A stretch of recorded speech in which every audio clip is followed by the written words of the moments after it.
ஏதாச்சும் பிரச்சனையில சர்ச்சையில சிக்கிக்கிறதே நம்ம பவர் ஸ்டாருக்கு வேலையா போச்சு. பொதுவா நிறைய பேர் இவர் மேல புகார் கொடுப்பாங்க. ஆனா இப்ப இருக்கிற பிரச்சனையில பவர் ஸ்டார் கோலி சோடா படத்தோடைய இயக்குனர் மேல புகார் சொல்லியிருக்காரு. என்ன அப்படின்னா, அந்த படத்துல ஒரு நடிகராவே ஒரு பாடலுக்கு வந்திருப்பாரு.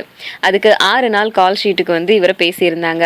அதுக்கு ஒரு தொகையை அட்வான்ஸாவும் கொடுத்திருந்தாங்க. ஆனா படம்லாம் நடிச்சு கொடுத்ததுக்கு அப்புறம் பேசின தொகையை அவங்க தரல அப்படின்னு இவர் புகார் கொடுத்திருக்காரு.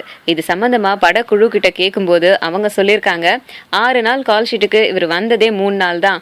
அதுக்கான தொகையை நாங்கள் அட்வான்ஸாக கொடுத்துட்டோம். இவர் வராததுனால எங்களுக்கு தான் நஷ்டமாச்சு. இவர் எங்கே வேணா போய் கம்ப்ளைண்ட் பண்ணட்டும், நாங்கள் அதை ஃபேஸ் பண்ணிக்கிறோம் அப்படின்னு சொல்லியிருந்தாங்க.